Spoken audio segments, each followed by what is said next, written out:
En vrai les gars, ce Real Madrid me fait vraiment peur. La peur ne vient pas forcément du style de jeu proposé, mais c'est lorsque je regarde toutes les compétitions qui nous attendent et tous les matchs que nous avons tout au long de cette saison. Victoire du Real Madrid ce soir 2-0 face à la Real Sociedad sur 2 pénaltys de Vinicius Junior et Kylian Mbappé. Même si le style de jeu laisse à désirer depuis le début de cette saison, le Real Madrid maintient toujours là-bas et n'a toujours pas concédé de défaite depuis le début de cette saison. Aujourd'hui les gars, on a vu un Real Madrid catastrophique. La première mi-temps, n'en parlons pas les gars, c'était un désastre au milieu de terrain, en défense et pareil sur les attaquants. Aujourd'hui, ce Real Madrid-là, pire équipe du Real Madrid de ces 10 dernières années. Quand je vois le style de jeu proposé, j'ai un mauvais sentiment, comme si on se dirigeait vers une saison blanche, une saison sans titre, et ça me terrifie les gars. Cette saison 2023-2024 me rappelle trop la saison 2014-2015 où on a fait une saison blanche avec Carlo Ancelotti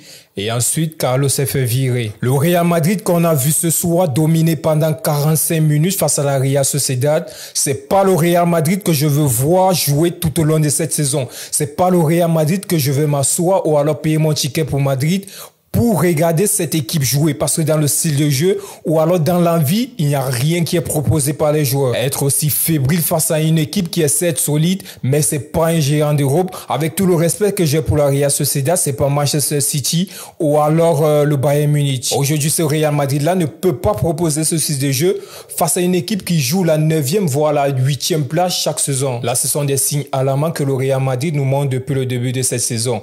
Et les gars, c'était un supplice de voir ce match là. J'ai failli pleurer en voyant la première mi-temps du Real Madrid. Le Real Madrid ce soir manque de tout. Aucune assurance, aucune créativité, aucune sérénité dans le jeu. La possession de balle, n'en parlons pas. Le jeu défensif avec Militao et Rudiger. Les gars, c'est chaud pour le Real Madrid. On a vu un Vinicius Junior et un Kylian Mbappé en première mi-temps qui étaient très nerveux, perdus et qui manquaient quasiment de repères, même dans les contrôles de balle les plus simples. Aujourd'hui, quand même, on a ressenti du leadership au milieu de terrain avec Modric, mais les gars, c'est pas satisfaisant.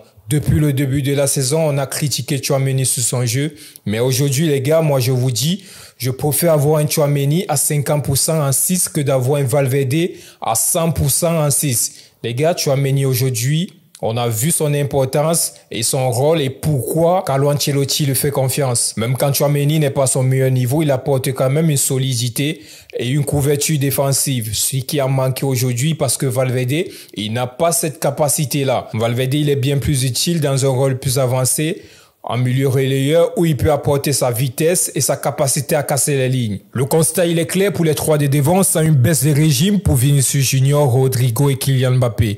Je ne sais pas si c'est la trêve internationale, mais aujourd'hui, les gars, depuis 3 ou 4 matchs, Vinicius Junior, c'est pas celui-là qu'on a connu la saison dernière, c'est pas celui-là qui prétend un ballon d'or aujourd'hui. Ce match m'a rappelé à quel point l'équilibre de cette équipe est très fragile cette saison.